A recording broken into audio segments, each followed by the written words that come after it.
수훈에 있는 부분이라는 것 잊지 않았으면 좋겠습니다. 백성들의 정체성, 그죠? 하나님의 천국 백성의 정체성. 그 생명을 가진 사람의 그 생명에 의한 삶이 어디서 오는가라는 거죠. 그 삶은 어디서 오는가? 어떻게 그것을 통해서 하나님께 영광을 돌려야 하는가라는 부분을 우리가 찾아보아야 할 것입니다. 그래서 오늘 본문의 13절의 첫 단어가 너희는 무엇이다 라는 말로 시작됩니다. 산상수훈 그 팔복에서는 복 있는 자라는 말을 먼저 썼다 그랬고, 오늘 이제 13절에서는 너희는 무엇이다 그랬습니다. 소금이란 말을 쓰고 있죠. 소금. 13절 너희는 세상의 소금이다. 소금이 만일 그 맛을 잃으면 무엇으로 짜게 하리요? 후에는 아무 쓸데없어 다만 밖에 버려져 사람에게 밟힐 뿐이니라. 자, 소금, 우리가 이렇게 늘 대하는 그러한 것이죠. 주방에서 없어서 안 될 부분이죠. 그런데 여기서도 그 부분을 하나님이 예수님이 가져다 쓰는데, 특별히 그 시대의 이 성경 속에서는 이 거룩한 제사에 사용되어지는 것, 그리고 하면은 아주 중요한 부분이 영원 불변한 존재, 이거예요. 영원 불변한 존재. 예수님이 이 소금을 가져다가 진리를 전하는 계시의 도구로 사용하고 있는 거죠. 소금은 부패를 방지하는 것으로 이제 알려져 있죠. 그래서 우리가 즐겨 사용하는 이제 젓갈을 담그는 것, 그죠? 젓갈을 담그는 것 우리가 볼 수가 있습니다. 새우에다가 소금을 쳐놓으면 이제 절구어져 가지고 이제 부패하지 않고 오랜 시간 지나가면서, 그죠? 그것을 우리는 또 이제 식용으로 사용하고 있는 거죠. 그래서 할 수 있는 말이 뭐예요? 그 소금이 맛을 잃으면이라고 하는 가정법이죠. 소금은 맛을 잃을 수가 없죠. 소금은 언제까지도 그 맛이 부패를 방지하는 짠맛인 것을 우리가 알 수가 있습니다. 그래서 성경은 이걸 갖다가 소금 언약이라는 단어로 사용하고 있는 거죠. 하나님의 언약은 영원 불변한 언약이다라고 하는 것을 우리가 알 수가 있습니다. 민수기 18장 19절에 보면 마지막 부분에 이렇게 말하고 있어요. 이는 여호와 앞에 너와 네 후손에게 영원한 소금 언약이니라. 역대하 13장 5절에서도 이스라엘 하나님 여호와께서 소금 언약으로 이스라엘 나라를 영원히 다윗과 그 자손에게 주신 것을 너희가 알지 않느냐라고 말씀하고 있는 거죠. 그러니까 예수님은 이 소금 언약이라는 단어를 가져다가 너희들은 바로 그런 언약에 의해서 하나님의 백성 된 자들이야 라고 하는 것을 강조하고 있는 거예요.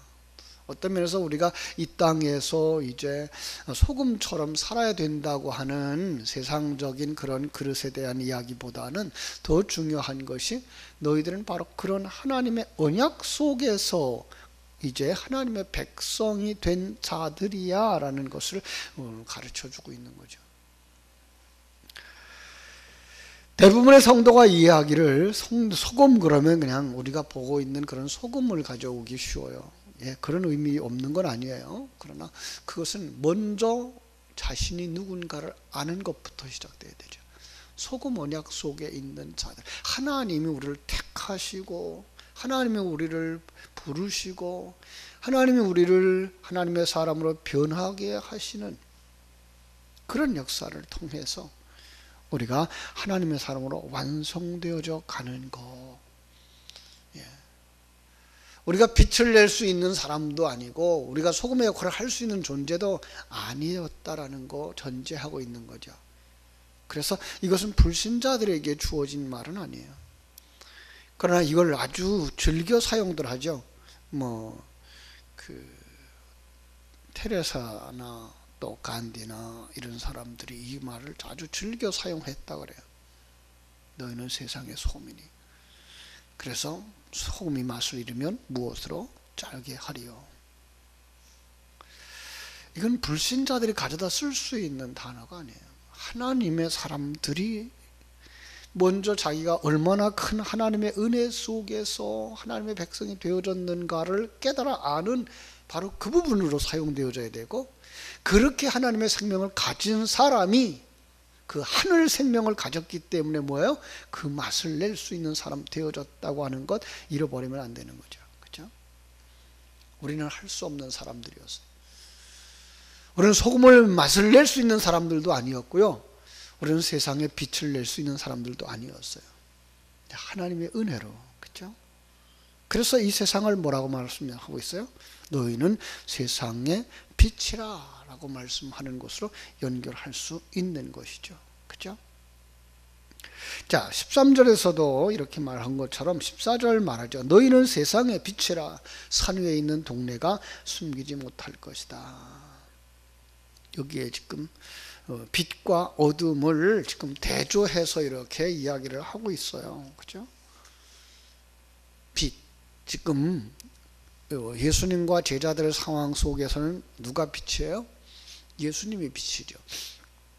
요한복음 1장 9절에서 말한 것처럼 참빛 곧 세상에 와서 각 사람에게 비추는 빛이 있었어요. 어둠과 빛을 지금 대조해서 강조하고 있는 게 뭐예요? 빛. 어둠은 그럼 뭐예요? 이 세상. 예. 타락한 자들의 세상, 타락한 자들의 사상, 타락한 자들의 살아가는 삶의 형태, 이게 뭐예요? 어둠이라는 거죠. 어둠이에요. 빛이 없었다라는 거예요. 거기에 누가 들어와요? 빛이 오시는 거죠. 창세기 1장에서 빛이 있으라 하심에 빛이 있었고라는 말씀이나, 마태복음 1장에서, 아니 요한복음 1장에서 그 참빛이신 예수 그리스도가 오셨다라고 하는 이야기는 같은 이야기거든요. 더 나아가서 우리 속에 어둠이었더니 예수님이 우리 가운데 빛으로 오셨다라는 거예요. 그 예수님을 가진 자들, 그들은 세상의 빛이 되는 거죠. 그렇습니다. 이제는 세상의 빛이야. 너희는 세상의 빛이야. 세상에 감추려고 해도 감출 수가 없어. 세상 속에서. 너희들은 증인의 삶을 살아낼 수밖에 없어 라고 말하는 거죠. 천국의 열쇠를 너희들에게 준 거야 라고 말씀하고 있는 거예요. 우리가 천국을, 창문을 열어서 천국을 보여주면 저들이 천국을 보지만, 우리가 그 일을 하지 않으면 저들은 천국을 볼 수 없다는 거예요. 우리들은 이제 그 천국을 가진 자, 천국이라는 거죠. 그게 뭐예요? 빛이에요. 그렇게 살아갈 수밖에 없는 게 뭐예요? 증인인 거죠. 그래서 주변의 사람들이 어느 날 그렇게 말하는 거죠. 어쩐지 다르더라. 어쩐지 다르더라. 아, 그 사람들이 예수의 사람이었구나. 아, 그 사람이 하나님을 아는 사람이었구나. 이렇게 될 수밖에 없다는 거죠. 그게 우리가 지난주에도 살펴본 것처럼 아브라함이 그랬던 거죠. 약한 자였어요. 그의 아내를 뺏어가면 뺏길 수밖에 없는 그런 자였어요. 그런데 그의 삶 속에 범사에 하나님이 그와 함께 하는 것이 보인 거예요. 아비멜렉이 와서 동맹을 맺자라고 말할 수밖에 없을 정도로. 이게 증인의 삶인 거죠. 이 시대에 살아가는 성도들의 모습이 바로 여기에 있어야 되는 거죠. 그죠? 그래서 15절은 이렇게 말하죠. 사람이 등불을 켜서 말 아래 두지 아니하고 등경 위에 두나니 이러므로 집안 모든 사람에게 비치느니라. 하나님이 성도들을 등불로 삼아 주셔서 그 역할을 하도록 성령의 기름을 부어주시고 계신 거예요. 등불이 밝혀질 수밖에 없어요. 등불은 세상 집안 사람들에게 비춰질 수밖에 없어요. 증인의 삶을 살 수밖에 없도록 되어져 있는 거죠. 왜요? 성도들은 세상의 빛이니까. 자연적인 것이죠. 자발적일 뿐만 아니라 그걸로 말미암아 뭐 해야 돼요? 18절. 하나님께 영광을 돌리게 하라 명령인 거죠. 그렇습니다. 이제는 우리가 정말 예수 생명을 알았으면, 하나님의 생명을 알았으면, 천국의 삶을 알았으면, 천국의 기쁨을 알았으면 그걸로 봐야 돼요. 다른 사람들에게 비춰냈음으로 말미암아 그들이 하나님의 존재를 인식하고 하나님께로 돌아오게 하는 것, 뭐예요? 하나님께 영광 돌리는 것, 그 일을 해야 되는 거죠. 그래서 16절에 나오는 거예요. 이같이 너의 빛이 사람 앞에 비치게 하여 그들로 너의 착한 행실을 보고 하늘에 계신 너희 아버지께 영광을 돌리게 하라. 착한 행실, 즉 그들이 하나님의 마음과 뜻에 나타나는 모든 의를 행함으로써 라는 거예요. 사람들이 이 빛을 보도록 해야 되는 거죠. 교회의 역할이 바로 그런 역할이 되어줘야 되는 거죠. 예. 일반 종교가 가지지 못하는 생명의 빛을 발할 수 있는 교회, 하늘나라의 통로, 그 일을 감당해야 할 사명들이 이 새벽을 깨우는 우리들에게 있는 거예요. 예배하는 우리들에게 있는 거예요. 교회를 구성하고 있는 모든 사람들에게 있는 거예요. 사람들이 이 빛을 보도록, 때로는 이 빛 때문에 박해를 받죠. 예수님이 이 땅에서 박해를 받은 것처럼 천국의 소망을 가지고 살아가는 사람들이 오히려 세상 속에서 박해를 받을 수가 있어요. 그러나 그것 때문에 다른 사람들에게 빛을 드러내서 그들로 하여금 주 앞에 돌아오게 하는 일을 하지 않는다면 우리는 한 달란트를 받았지만 그거 갖다 땅에다 묻어둔 미련한 종과 다를 바가 없는 거죠. 그렇죠? 내게 주신 빛, 그것은 드러내서 비춤으로 말미암아 저들도 생명을 얻고 저들도 천국 가는 길을 걸어갈 수 있는 자로 변화되게 하는 일들을 감당해야 하는 것이 성도의 사명. 자, 이 새벽에 그래서 우리는 하나님 앞에 은혜를 더 구해야 될 것입니다. 하나님, 정말 내가 하늘 소금 언약 속에서 하나님 백성 되어진 것처럼 내가 하나님의 생명 주시는 그 생명으로 말미암아 세상에 빛이 되어진 것처럼 저들도 이 빛 가운데 들어올 수 있도록 은혜를 베풀어 주옵소서. 저들을 빛 가운데로 인도할 수 있도록 내 속에 있는 성령의 빛을 발할 수 있도록 성령의 기름을 부어 주셔서 더 밝게 빛냄으로 말미암아 어둠 속에 있는 자들이 빛을 바라보고 주님 앞에 나올 수 있도록 해 주옵소서 라고 우리는 이 새벽에 은혜를 구하는 사람들이 되어져야 할 줄로 믿습니다. 많은 사람들이 그럴 때 또 걱정하는 것이 있죠. 내가 뭔데? 나는 그런 걸 잘 못해 라고 말하죠. 왜요? 세상 사람들은 뭘 가지고 측량한다고요? 보이는 것 가지고 사람을 판단하니까. 그래서 그 아래에 있는 이야기가 나오는 거예요. 율법과 의에 대하여서 얘기하는 거예요. 저는 그렇게 얘기하죠. 율법은 뭐예요? 그릇. 진리는 뭐예요? 그 안에 담겨진 내용. 그러니까 율법이라고 하는 그릇에 담겨진 내용이 있는 거예요. 이게 생명인 거예요. 많은 사람들은 그 율법의 잣대를 가지고서 우리를 측량하려고 그래요. 그러면서 진리를 안다고 하는 사람들은 뭐라 그래요? 그게 아니고 이거야 라고 말하면서 율법을 깨뜨려 버리려고 하는 거죠. 근데 율법을 깨버리면 뭐가 없어져요?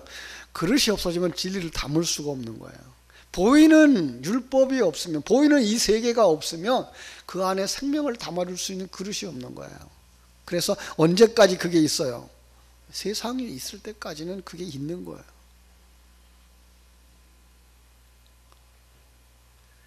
그러면서 하나님이 여기에 우리에게 주신 것이 있어요. 마지막 부분이에요. 내가 너희에게 이르노니 너희 의가 서기관들과 바리새인들보다 더 낫지 못하면 결코 천국에 들어가지 못하리라. 이거는요, 우리가 문자 그대로 해석하면 우리는 도저히 따라갈 수 없는 의예요. 도저히 이해할 수 없어요. 왜요? 그들의 삶은 예배를 위한 삶이었어요. 아주 쉬운 얘기로 그들의 삶은 제사를 위한 삶이었어요. 그들의 삶은 절기를 지키기 위한 삶이었어요. 나 중심이 아니라 완전히 하나님 앞에 전적으로 맡기는 삶을 살려고 살았어요. 그래서 절기를 지키기 위해서 절기 이외의 시간들을 준비하는 기간으로 삼았던 거죠. 우리의 신앙이 그렇게 돼야 되는 거죠. 우리의 신앙이. 우리는 주일 예배를 지키기 위해 사는 사람들이어야 되는 거예요. 예배를 위한 삶이 되어져야 되는 거예요. 그런데 불구하고 우리는 지금 너무나 많이 나 중심의 사람으로 바뀌어져서 내일이 너무 바빠요. 내일이 바빠서 예배를 드릴 수가 없어요. 이유가 이런 이유 저런 이유 때문에 하나님에게 나가는 것들을 내려놓고 있는 거죠. 누구 중심이에요? 나 중심인 거죠. 이렇게 말하면 어떤 사람은 그래요. 그렇게 살아가지고요 세상에서 못 살아요. 세상에서 못 사는 방법을 하나님이 가르쳐 주셨을까요? 아니에요. 그런데도 불구하고 염려 때문에, 내 생각과 판단 때문에 예배 중심의 삶, 하나님 중심의 삶을 포기하고 세상이 흘러가는 대로 나 중심의 삶을 살아가고 있는 거죠. 그렇게 해가지고 어떻게 바리새인을 따라가겠어요? 그러나 여기서 이야기하는 건 우리가 그렇게 갈 수 없어서 뭐가 필요한 거예요? 다른 의가 필요한 거예요. 이것은 그리스도의 의인 거예요. 덮어주시는 그 은혜예요. 이 은혜를 입은 사람들은 이제 누구처럼 살아야 돼요? 예수님처럼 살아야 되는 거예요. 똑같은 거 아니에요? 아니에요. 절대 아니에요. 우리는 하나님의 은혜 속에서 살아갈 때 하나님의 은혜 속에서 완성으로 가는 것이기 때문에 그래요. 그래서 우리가 먼저 갖춰야 되는 게 뭐예요? 우리 속에 생명이에요. 하늘 생명으로 충만되어지지 않으면 안 돼요. 그게 뭐예요? 소금이에요. 그게 바로 빛이에요. 그게 바로 하나님의 의를 덧입은 자들이에요. 그것이 충만되어져야만 맛을 낼 수가 있고 빛을 낼 수가 있고 의로운 삶을 살아낼 수가 있는 것입니다. 그런데 그걸 할 수 있도록 이제 우리를 그 자리로 부르셨다고 오늘 말씀하고 있는 거예요. 이게 성도들이에요. 우리는 바로 그 자리에 들어와 있어요. 아무도 부정하지 못하는 그 자리에 들어와 있어요. 이제 어떻게 해야 돼요? 맛을 내야 돼요. 이제 뭐 해야 돼요? 빛을 내셔야 돼요. 이제 뭐 해야 돼요? 의를 드러내는 자들을 되셔야 돼요. 그 일을 잘 감당하는 복된 하루 되시기를 주님의 이름으로 축복합니다. 기도하겠습니다. 아버지 우리 하나님, 크신 은혜와 사랑을 감사하고 감사합니다. 정말 우리는 맛을 낼 수 없는 존재들이었습니다. 그런데 하나님께서 소금 언약을 가져다 주시면서 너희는 이런 언약 속에서 하나님의 자녀가 된 거야. 이 언약은 변하지 않는 언약이야 라고 말씀해 주셨습니다. 너희는 세상의 소금이야 라고 말씀해 주셨습니다. 이제는 아버지의 소금의 맛을 내는 자들이 되게 하여 주시옵소서. 소금의 역할을 감당하는 자들이 되게 하여 주시옵소서.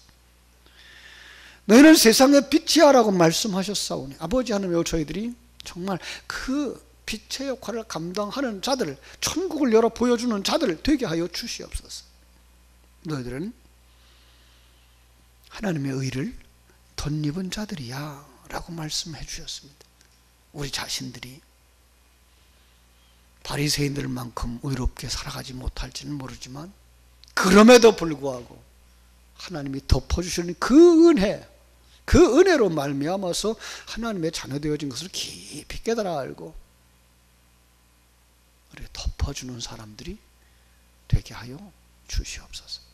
그래서 그 덮어줌 속에서 하나님의 사람으로 변화되어지는 역사가 일어나기를 간절히 소원하며 그들을 품어줄 수 있는 교회, 품어줄 수 있는 어른들이 되게 하여 주시옵소서. 오늘 하루의 삶도 주님께 부탁드립니다. 어떤 상황을 만나든지 그 속에서 오늘 주신 이 세 가지의 말씀을 마음에 묵상하면서 빛된 삶, 소금의 삶, 의로운 삶을 살아내는 자들이 되게 하여 주시옵소서. 예수님의 이름으로 기도하옵나이다.